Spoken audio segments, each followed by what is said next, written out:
Hello മക്കളെ, class 10 CBSE board എക്സാമിന് വേണ്ടി എല്ലാവരും അതിഗംഭീരമായിട്ട് പഠിച്ചുകൊണ്ടിരിക്കുകയാണ്. ഏതൊരു വിഷയം പഠിക്കുമ്പോഴും ഒരു താളമുണ്ട്, ഒരു രീതിയുണ്ട്. ക്ലാസ് 10 CBSE ബോർഡ് എക്സാം വളരെ ഈസി ക്രാക്ക് ചെയ്യാൻ വേണ്ടി ഏറ്റവും ഗംഭീരമായി പെർഫോം ചെയ്യുന്ന ഒരു ഭാഗം തന്നെയാണ് നിങ്ങൾ PYQs എന്ന് പറയുന്നത്, അഥവാ പ്രീവിയസ് ഇയർ ക്വസ്റ്റ്യൻസ്. ഒരു വിദ്യാർത്ഥി പഠിക്കുമ്പോൾ ആദ്യമായിട്ട് പഠിക്കേണ്ട കാര്യം ആ കാണുന്ന ചാപ്റ്ററിനകത്തുള്ള കോൺസെപ്റ്റാണ്. ഒരു കോൺസെപ്റ്റ് പഠിച്ചാൽ ആ കാണുന്ന കോൺസെപ്റ്റ് ബന്ധപ്പെട്ട NCERT ക്വസ്റ്റ്യൻസ്, NCERT ക്വസ്റ്റ്യന് ശേഷം ആ കാണുന്ന ചാപ്റ്ററിലെ ആ ടോപ്പിക്കിലെ PYQs അങ്ങനെ തന്നെ പഠിച്ചു പോകണം. ചോദിക്കും, എന്തുകൊണ്ടാണ് PYQ പഠിക്കുന്നതിൻ്റെ ഇമ്പോർട്ടൻസ് എന്ന്.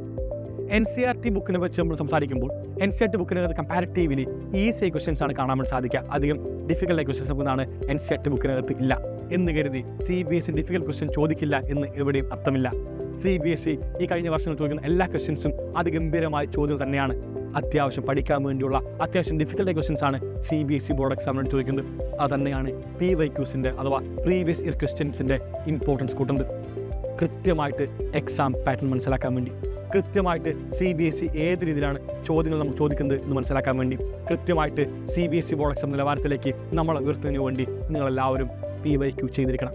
സോ ഞാൻ നേരത്തെ പറഞ്ഞിരുന്നു, ഒരു ചാപ്റ്റർ പഠിക്കുമ്പോൾ ആദ്യം കോൺസെപ്റ്റ് വേണം, ആൻഡ് ദെൻ എന്ത് വേണം, നമ്മൾ NCERT ക്വസ്റ്റ്യൻ വേണം, ആൻഡ് ദെൻ എന്ത് വേണം, PYQs വേണം. ഇതെല്ലാവരും നോക്കുക. മാത്തമാറ്റിക്സിലെ 5ാമത്തെ പാഠമായിട്ടുള്ള അരിത്മെറ്റിക് പ്രോഗ്രഷൻ്റെ മെറ്റീരിയലാണ് കാണാൻ വേണ്ടി സാധിക്കുന്നത്. സൈലം ബുക്സിനകത്ത് ഏതൊരു ചാപ്റ്റർ ചോദിച്ചാൽ അതൊക്കെ ഇതുപോലെ തന്നെ കാണാൻ വേണ്ടി സാധിക്കും.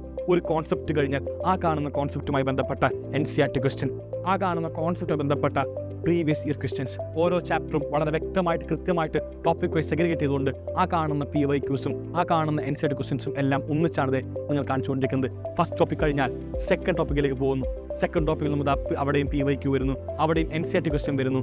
ആ ടോപ്പിക്ക് നമ്മൾ കവർ ചെയ്യുന്നു. അങ്ങനെ ഈച്ച് ആൻഡ് എവറി ടോപ്പിക് PYQയും NCERT ക്വസ്റ്റ്യൻ വെച്ച് പഠിച്ചു കഴിഞ്ഞാൽ വളരെ സുഖമായിട്ട് നമുക്ക് ബോർഡ് എക്സാമിനകത്ത് ഫുൾ മാർക്കിലേക്ക് എത്താൻ വേണ്ടി സാധിക്കും. സോ എല്ലാ മക്കളും മനസ്സിലാക്കുക, നിങ്ങൾ പഠിക്കുമ്പോൾ ബോർഡ് എക്സാമിന് PYQs ഇറ്റ്സ് ഹെവിലി ഇമ്പോർട്ടൻറ്റ്. ഞാൻ വീണ്ടും ആവർത്തിക്കുന്നു, എന്തുകൊണ്ട് ഇമ്പോർട്ടൻസ്? നമ്മുടെ എക്സാം പാറ്റേൺ മനസ്സിലാക്കാൻ വേണ്ടി, ബോർഡ് എക്സാം ക്വസ്റ്റ്യൻ്റെ നിലവാരം മനസ്സിലാക്കാൻ വേണ്ടി ഈ കാണുന്ന PYQs it's highly important. Xylem material കൂടുതൽ വരുമ്പോൾ വളരെ വ്യക്തമായിട്ട് എല്ലാ കൂടെ കാണാൻ വേണ്ടി സാധിക്കുന്നുണ്ട്. ടോപ്പിക് വൈസ് എല്ലാം തന്നെ സെഗ്രിഗേറ്റ് ചെയ്തുകൊണ്ട് എല്ലാ ഡിഫിക്കൽട്ട് ക്വസ്റ്റ്യനും എല്ലാ ഫോർമുലാസിൻ്റെ എല്ലാം ഉൾപ്പെടുത്തിക്കൊണ്ട് നമ്മൾ മുന്നോട്ട് പോകുമ്പോൾ അവസാനമായിട്ട് നമ്മളുടെ ഈ കാണുന്ന ചാപ്റ്ററിനകത്തുള്ള വേർഡ് പ്രോബ്ലം എന്ന് പറഞ്ഞ ഭാഗത്ത് വെച്ച് അവസാനിപ്പിക്കുന്നു. ഇവിടെ നിങ്ങൾക്ക് വളരെ വ്യക്തമായിട്ട് വേർഡ് പ്രോബ്ലം എന്ന് പറഞ്ഞൊരു ഹെഡിങ്ങോട് കൂടെ തന്നെ കാണാൻ വേണ്ടി സാധിക്കുന്നുണ്ടാവും. സോ നമ്മൾ വേർഡ് പ്രോബ്ലം എല്ലാം ചെയ്ത് കഴിഞ്ഞുകൊണ്ട് നേരെ മുന്നോട്ട് പോകുന്നത് ഈ ചാപ്റ്ററിൻ്റെ എൻഡ് പോർഷനിലേക്കാണ്, which means mind map. So mind മാപ്പും എല്ലാം ഉൾപ്പെടുന്ന കേസ് സ്റ്റഡി ബേസ് ക്വസ്റ്റ്യൻ ആയിക്കോട്ടെ, അസസ്മെന്റ് ബേസ്ഡ് ആയിക്കോട്ടെ, എല്ലാം ഉൾപ്പെടുന്ന സൈലത്തിൻ്റെ ഈ കാണുന്ന മെറ്റീരിയലിനകത്ത് നിങ്ങൾക്ക് എല്ലാം തന്നെ ഉണ്ട് എന്ന് അവസാനമായിട്ട് പറഞ്ഞു mind up. So guys, bye, thank you and signing off Afnas from Xylem learning.